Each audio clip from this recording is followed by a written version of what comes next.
सर्वप्रथम मेरे गांव के नौजवान साथी एवं मेरे हम सब साथी, आज का जो मेन उद्देश्य है वो माता सावित्रीबाई फूले के जन्मदिन पे है। और जन्मदिन हम क्यों मना रहे हैं ये सवेरे अवगत कराया बच्चों ने मुझे। सूरज है उसमें, पहले तो सूरज ने मुझे अवगत कराया, उसके बाद वो राजेश लड़का, उसके बाद अन्य साथी इसके थे। मेरा मानना ये नहीं है कि भाई हमने माता सावित्रीबाई फूले का जन्मदिन यहाँ मनाया बड़ी हर्षोल्लास के साथ, बड़ा अच्छी तरीके से। हम माता सावित्रीबाई फूले के बारे में पता होना चाहिए, खासकर मेरी जो बहन बेटियां उनके लिए और माता जो बहन है उनके लिए होना चाहिए। कारण क्या है, हमने क्यों मनाया इसका बाकी विस्तार से दो लोगों ने बताया, तीसरे तरीके से मैं बता रहा हूँ कि जब हमें पढ़ने का अधिकार नहीं था और मेरी जो बेटियां हैं, मेरी जो बहनें हैं, उनके लिए अपने स्तन ढकने का भी अधिकार नहीं था।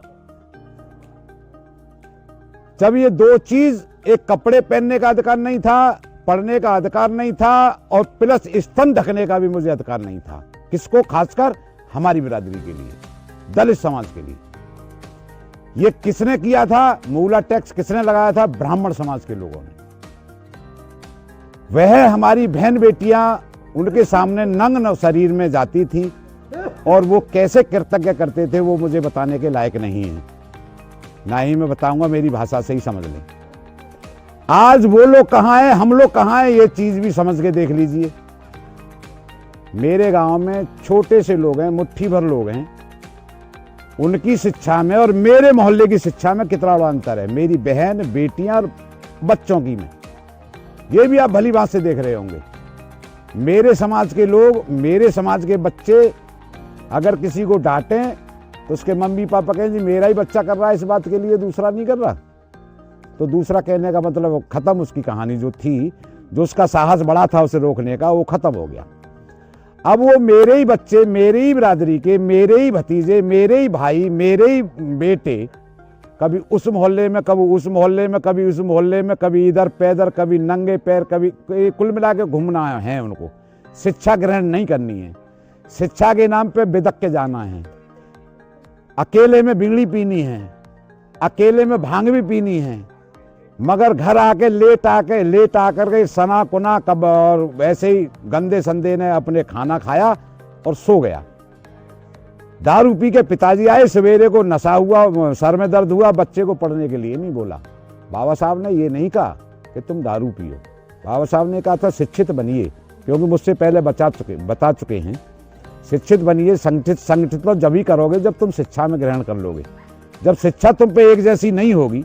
क्योंकि ए बताई थी, सावित्री फूले ने बताई थी, ए इस तरीके से होती है, तो सब बच्चे अपनी अपनी ए बना देंगे तो शिक्षा नहीं आएगी। जब एक बच्चे, एक टीचर ने वहां ए बनाई कि भाई ए इस तरीके की है, तो सब बच्चों ने उसको लिखा ए, फिर उस पर आगा डंडा लगाया गया। किसने बताया? माता सावित्रीबाई फूले ने। और उनके साथ जो अभी मेरे हमसफर साथी बोल रहे थे कि भाई उनके ऊपर कीचड़ मारा गया, वो कीचड़ किसने मारा? सवर्ण समाज के ऊपर सवर्ण समाज के लोगों ने, ब्राह्मणों ने मारा। ब्राह्मणों के बच्चों ने उनके ऊपर कीचड़ फेंका कि दलित समाज के बच्चों को जगाने जा रही है। क्योंकि मेरा समाज आज भी 95% ही सोया हुआ है। जो लोग जल गए, जो लोग जाग गए हैं, उनसे मेरा समाज जल रहा है। जो लोग जगे हैं उनसे मेरे ही समाज के लोग जल रहे हैं। ये मैं नहीं कह रहा कि मुझसे जल रहे हैं, मेरे ही समाज के लोग जल रहे हैं कि यार ऐसा ये क्यों कर रहा है, इसने ये मकान बनाया तो बनाया कहां से। मगर वो चिंता तो करता है, चिंतन नहीं करता कि जिस तरीके से राजेश ने मकान बनाया है या सूरज ने मकान बनाया तो मैं भी मेहनत करूं, इससे बढ़िया मकान बनाऊंगा। ये नहीं सोचता है, मगर चिंता करता है और वो जलता है।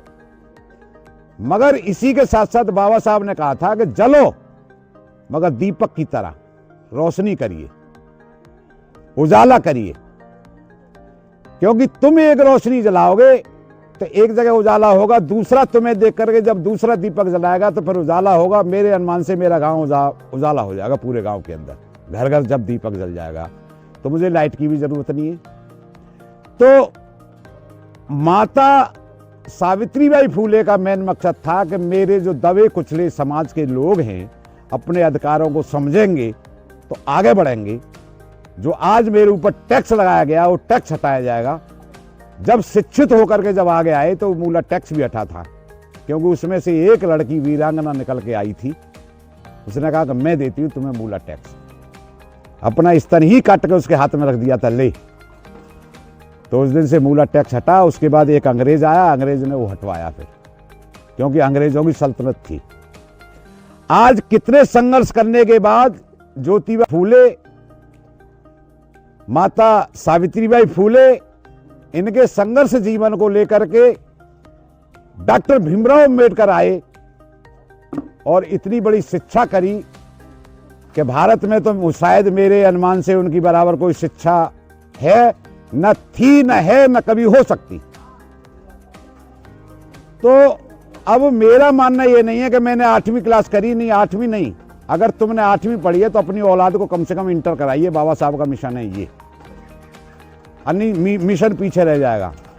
शिक्षा ही फिर जरूरी नहीं।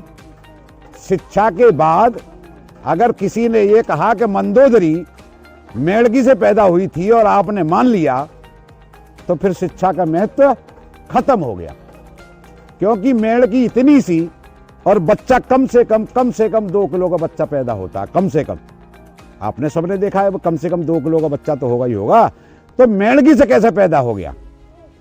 उस पे एक तर्क कर दिया उसने कि भाई नहीं, मेड़की से मंदोदरी पैदा नहीं हुई।